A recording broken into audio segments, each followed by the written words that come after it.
Who do you think you are questioning me like that? The older man barked, his voice sharp and indignant. I didn't flinch, keeping my gaze steady as I replied. Mr. Nguyen, I said, my tone measured.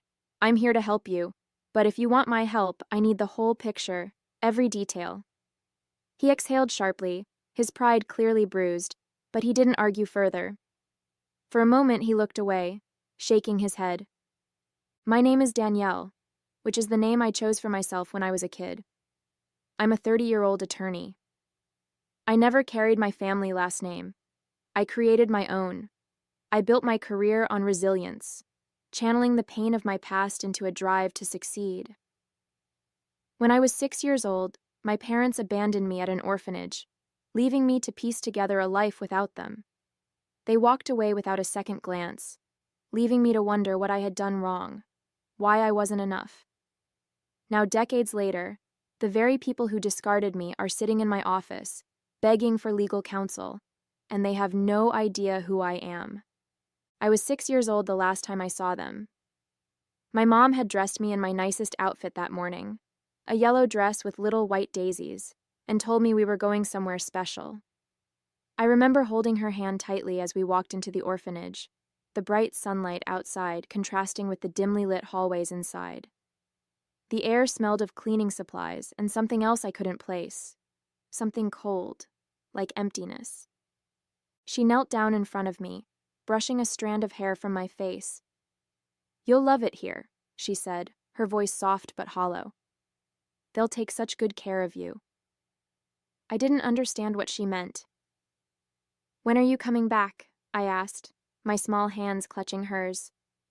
She hesitated, her eyes darting away before she forced a smile. Soon, sweetheart. Be good, okay? I didn't cry as she walked away. I just stood there, staring at the door, waiting for it to swing open again. But it didn't. Hours passed, and then days, before I realized she wasn't coming back. That was the day I learned what it meant to be alone. The orphanage became my world, a place where I quickly learned that survival meant toughness. I stopped asking why my parents didn't come back. The other kids didn't want to hear it, and the caretakers didn't have answers.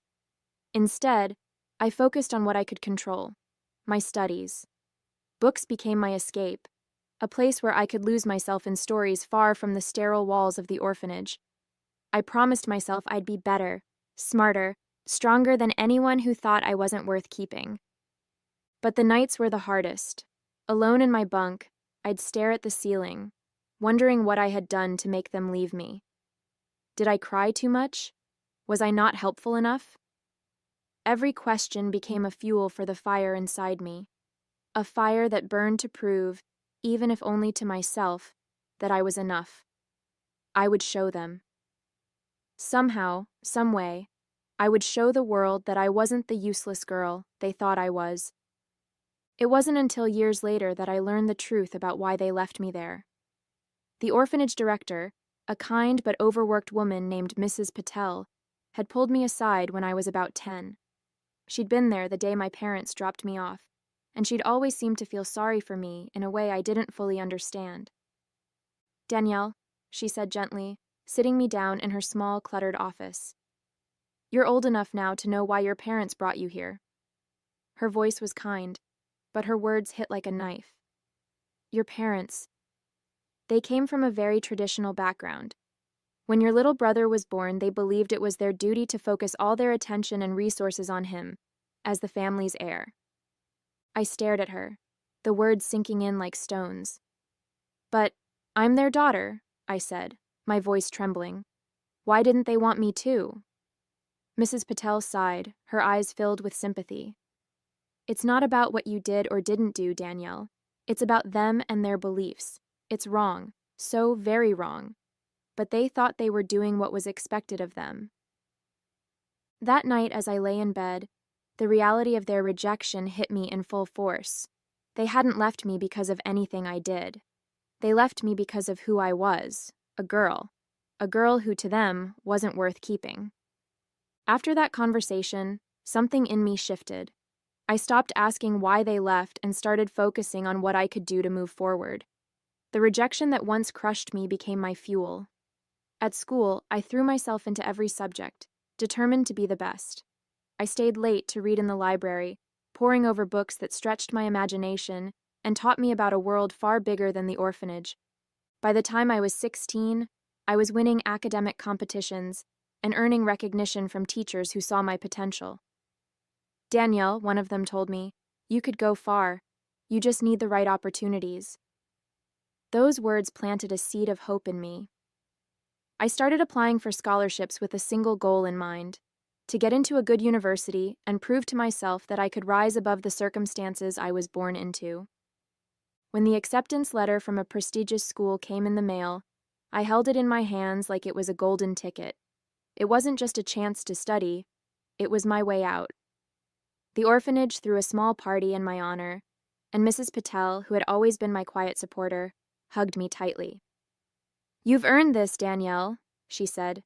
"Now go show the world what you can do." College was a whirlwind. For the first time in my life, I was surrounded by people who believed in me, or at least respected what I brought to the table. My professors noticed my drive, and my peers were drawn to my focus and determination. I took every opportunity that came my way: internships, leadership roles, and study groups that pushed me to the limit. Law school followed, and while it was grueling, I thrived on the challenge. I learned to channel my emotions into my work, using my own story to connect with the cases I studied. I knew what it was like to feel powerless, and I wanted to make sure others didn't have to feel the same. By the time I graduated, I had offers from some of the best firms in the country. I chose a firm in New York that specialized in helping underserved communities, a place where I could make a difference while building my career. Through it all, I kept my past a secret. It wasn't out of shame. I had nothing to be ashamed of, but because I wanted people to see me for who I was now, not the girl who had been left behind. Every step I took felt like a victory, a reminder that I had become someone my younger self could be proud of. It was during my second year at the firm that I met Mark. He was one of the attorneys on a joint case we worked, a complicated mess involving housing rights. At first, he was just another name in a sea of professionals, but as the weeks went on, I couldn't help but notice his warmth and sharp sense of humor. He had a way of making even the most stressful days feel a little lighter. Our relationship started slowly, almost unintentionally. Late nights at the office turned into shared dinners, and casual conversations about work became deeper talks about life. I was hesitant at first. I'd spent so long building walls to protect myself that letting someone in felt risky. But Mark was patient, never pushing me to share more than I was ready to. One night after we'd won the case, he walked me home. "You know," he said as we stood by my apartment door, "I think you're the most driven person I've ever met, but sometimes it's okay to let someone else carry a little of that weight." His words stayed with me long after he left, and for the first time in years, I felt like maybe I didn't have to do everything alone. As things between Mark and me grew more serious, we started talking about the future, what we wanted in life, where we saw ourselves in 5 or 10 years. For the first time, I allowed myself to imagine having a family, something I had avoided thinking about for so long. Mark wanted kids, and so did I, though the thought scared me. I didn't want to repeat the mistakes my parents had made, but with him, it felt possible. It didn't take long for us to realize that building the life we dreamed of would require more than just hard work. Between student loans, rent, and the cost of living in New York, our combined incomes were stretched thin. We both worked long hours, but the idea of starting a family someday made the financial gap seem even larger. Mark was supportive, always reminding me that we were a team. "We'll figure it out together," he said one night as we pored over budgets and savings plans at the kitchen table. But I couldn't shake the feeling that I needed to do more, to push myself even harder to ensure our future was secure. I loved my work at the firm, helping people who felt powerless, using the law to stand up for those who couldn't fight for themselves. It gave me purpose. But the truth was, it didn't pay much. Mark and I weren't struggling, but we weren't building the kind of financial security we needed to start a family either. And as much as I cared about my clients and the mission of the firm, I knew I couldn't ignore the practical side of things forever. One evening, as I reviewed my growing list of cases, I realized something had to change. It wasn't an easy decision. I'd spent years carving out a place for myself in the world of public interest law. But the more I thought about it, the more I knew it was time to move on. I needed to think about the future, not just mine, but ours. Over dinner that night, I told Mark what was on my mind. "I've been thinking," I said, swirling my fork in my pasta, "about applying to some bigger firms. Corporate law, maybe." He looked at me with a mix of surprise and concern. "Are you sure? I know how much you love what you're doing now." "I do," I admitted, "but it's not enough. If we want to start a family someday, we need to plan for it. I want to give our kids the kind of stability I didn't have growing up." He reached across the table, taking my hand in his. "If it's what you want, I'm with you," he said simply. "I know you'll succeed anywhere." As I updated my resume and started researching bigger firms, another thought began creeping into my mind, one I'd spent years pushing away. My family, the people who had abandoned me. I'd told myself I didn't need them, that I was better off without them in my life. But now, with the prospect of starting my own family, I found myself wondering, who were they? What kind of life did they build without me? I didn't know much about them, just fragments of stories I'd pieced together over the years. Mrs. Patel had once mentioned that they were wealthy, part of a prominent community. That fact had always stung. They hadn't left me because they couldn't afford to raise me. They left me because they didn't want me. The bitterness was hard to shake, but curiosity had started to outweigh the pain. I needed to know more. The next day, I called the orphanage. Mrs. Patel had retired years ago, but the new director, a woman named Claire, was kind and eager to help. "We still have some of your records," she said. "Why don't you come by? Maybe we can talk about what you're looking for." I agreed, my stomach tightening as I hung up the phone. I wasn't sure what I'd find, but I knew I had to take the first step. A few days later, I found myself walking through the familiar gates of the orphanage. It had been years since I'd last been there, but the sight of the weathered brick walls and the faint sound of children playing in the distance brought back a flood of memories. Claire, the director, greeted me warmly, her kind smile putting me at ease. "Come on in, Danielle," she said, leading me to her office. I pulled some files I thought might be helpful. We sat down, and she placed a thin folder on the desk between us. My hands trembled slightly as I opened it, scanning through the pages of handwritten notes and forms from when I was first admitted. "Your parents," Claire began gently. "They came from a very well-off family. From what I can gather, they owned several businesses and had a prominent position in their community." She paused, gauging my reaction. "They didn't leave you because of financial hardship." I nodded, swallowing the lump in my throat. I'd suspected as much, but hearing it confirmed was still a blow. "Do you have anything else about them?" I asked, my voice steadier than I felt. Claire hesitated before sliding a photocopy of a newspaper article across the desk. It was a feature on the Nguyen family, a story about their success, their growing company, and their perfect, polished life. There was a photo of them, my parents, older now but unmistakable, standing proudly next to a young man I knew had to be my brother. They looked so complete, so whole, like I'd never existed. After leaving the orphanage that day, I felt like I'd been split in two. One part of me was desperate for answers, while the other screamed to let it go. What good would it do to dig up the past? They'd made their choice, and I'd made mine. I had worked too hard to let their rejection define me any longer.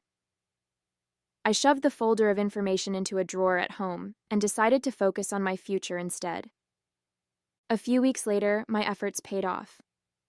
I received an offer from a top corporate law firm, exactly the kind of job that could provide the stability I needed to start the life Mark and I had been dreaming of. The pay was incredible, and the opportunity to work on high-profile cases was everything I'd hoped for. When I told Mark, his face lit up with pride. "I knew you'd get it," he said, pulling me into a hug. You deserve this, Danielle. I threw myself into the new role, determined to prove myself all over again. The work was challenging, but I thrived on the pressure. Long hours in the office left little time to dwell on my family or the questions I'd left unanswered. For a while, it seemed like I'd made the right choice, leaving the past where it belonged. A couple of years passed, and life changed in ways I hadn't imagined. Mark and I welcomed our daughter, Mia, into the world, a tiny, perfect bundle of joy who turned our lives upside down in the best possible way. Becoming a mother brought out a side of me I didn't know I had. I wanted to give Mia everything I hadn't had growing up: unconditional love, security, and the unwavering knowledge that she was wanted. At the same time, my career was flourishing. I had become one of the youngest senior attorneys at the firm, handling major clients and earning a reputation for my precision and drive. The long hours were still there, but with Mia waiting for me at home, I found a new balance. Mark was my rock, stepping in whenever I needed to stay late or prepare for a big case. We were building the life we'd dreamed of, one built on mutual respect and love. And yet, every so often, in the quiet moments when I'd rock Mia to sleep, a shadow of the past would creep in. I'd think about the choices my parents made, about how they'd left me behind without a second thought. Holding Mia in my arms, I couldn't fathom how anyone could do that to their child. I pushed the thoughts away, telling myself it didn't matter. I had my family now, the one I'd chosen, the one that mattered. One morning, I walked into my office, coffee in hand, ready to dive into another packed day of meetings and case prep. My assistant knocked lightly on the door just as I was sitting down. "Danielle," she said with a bright smile, "Mr. Roberts wants to see you in his office. He said it's about a new client." I set my coffee down and straightened my blazer, curiosity piqued. New clients were always an exciting challenge, and I prided myself on being the firm's go-to for high-stakes cases. As I stepped into Mr. Roberts' office, he looked up from a stack of papers and gestured for me to sit. "Good morning, Danielle," he began, leaning back in his chair. "We've taken on a significant new client. It's a bit of a complicated case. Financial mismanagement, lawsuits, potential bankruptcy, high profile but discreet. And I think you're the right person for the job." He slid a file across the desk toward me. "This one's all yours." I picked up the folder and flipped it open, scanning the top page. The name at the top made my heart stop. Nguyen Holdings, my parents' business.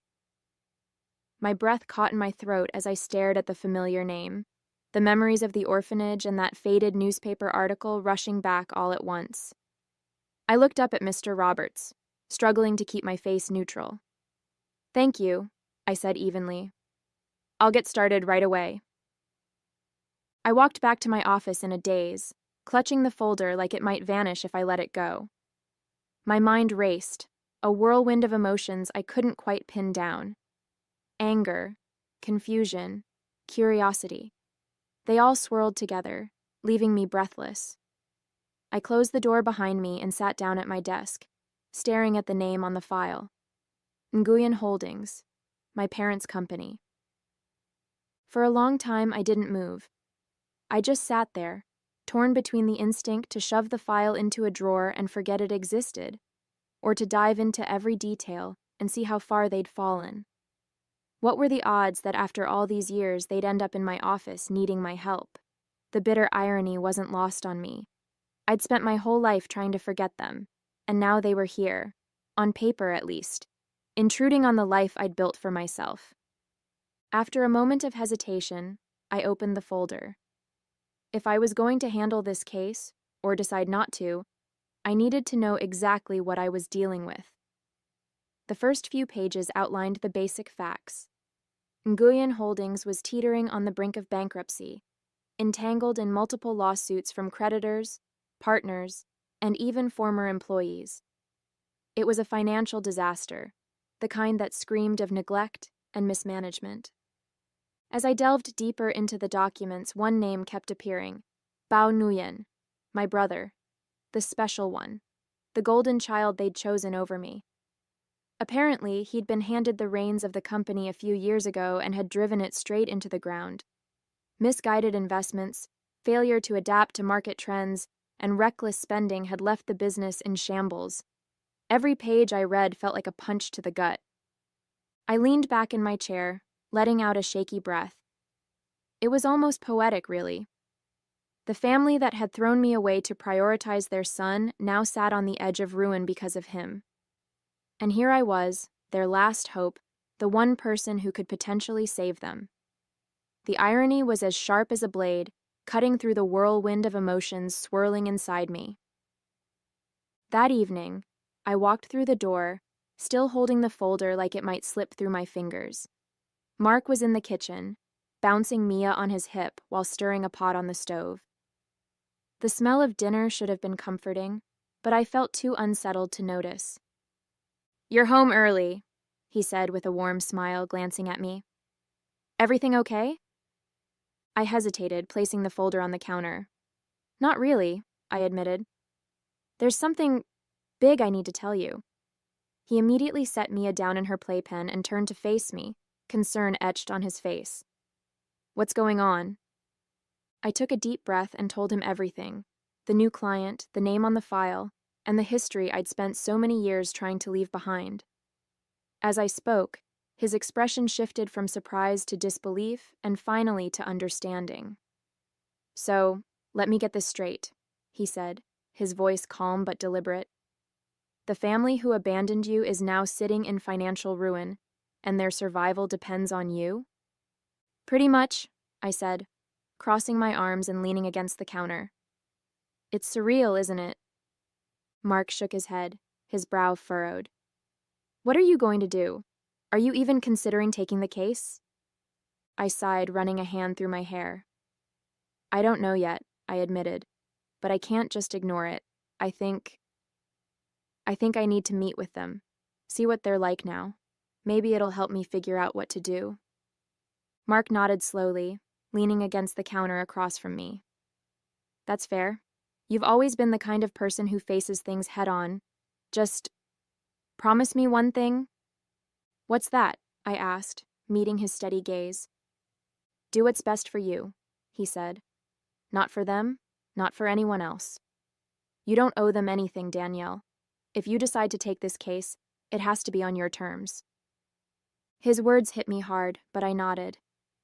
"I'll keep that in mind," I said quietly. "The meeting's tomorrow. After that, I'll decide." Mark walked over and pulled me into a hug, his arms a steady anchor against the storm of emotions swirling inside me. "No matter what you choose," he murmured, "I've got your back." The next morning, I sat at my desk, staring at the phone for what felt like an eternity. My assistant had already reached out to Nguyen Holdings to arrange the meeting, and they'd agreed almost immediately. Now all that was left was to confirm the time. I took a deep breath, picked up the receiver, and dialed. A woman's voice answered on the other end. "Nguyen Holdings, how may I direct your call?" "This is Danielle from Cross & Roberts," I said, keeping my tone professional. "I'd like to confirm the meeting scheduled for tomorrow with Mr. Nguyen." "Of course," she replied cheerfully. "Mr. Nguyen and Mr. Bao Nguyen will be there at 11 a.m. Does that work for you?" My grip on the phone tightened at the mention of Bao's name. "Yes, that works perfectly," I said, forcing my voice to stay steady. "Thank you." As I hung up, my stomach churned. The meeting was set. In less than 24 hours, I'd be sitting face to face with the family who'd left me behind. I leaned back in my chair, exhaling slowly. No matter how this meeting went, I knew one thing. I was ready to face them. That night, sleep didn't come easily.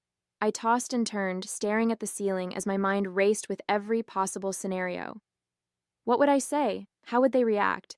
Would they even recognize me? Every time I closed my eyes, their faces from that newspaper article flashed in my mind. Older, but unmistakable. By the time my alarm went off, I felt like I hadn't slept at all.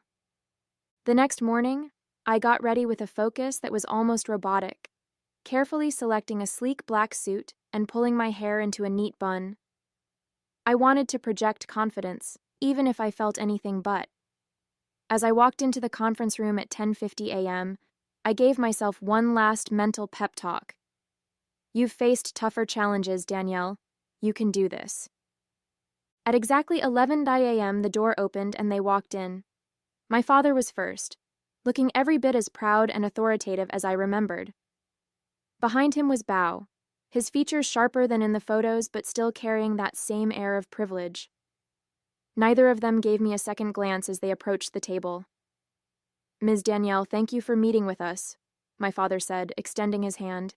His voice was polite, professional, and utterly devoid of recognition. I shook his hand firmly, my own composure flawless. Of course, I replied evenly. Please, have a seat. As they settled into their seats, I opened the folder in front of me, flipping through the pages with deliberate calm. Let's get right to it, I said, my tone sharp and professional.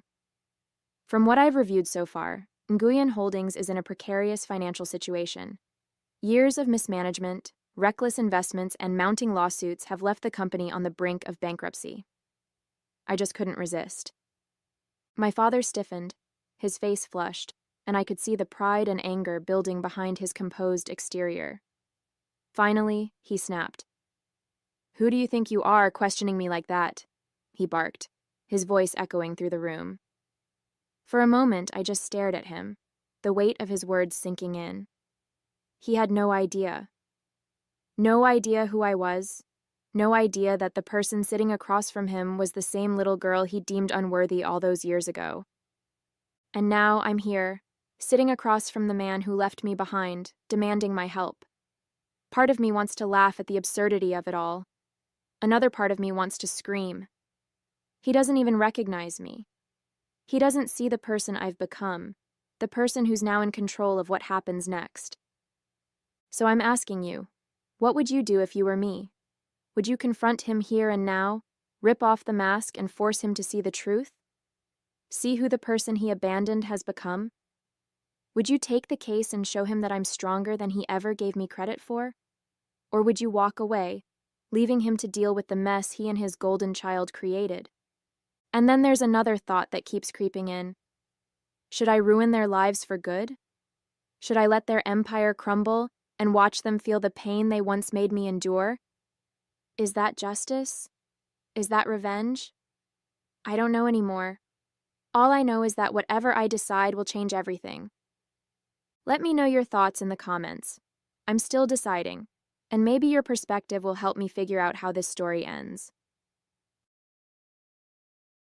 Hey there! Did you like the story? If you did, don't forget to hit the like button and subscribe to the channel. It helps us a lot and makes sure you won't miss out on more great stories we share here. Thank you for watching, and we'll see you in the next one.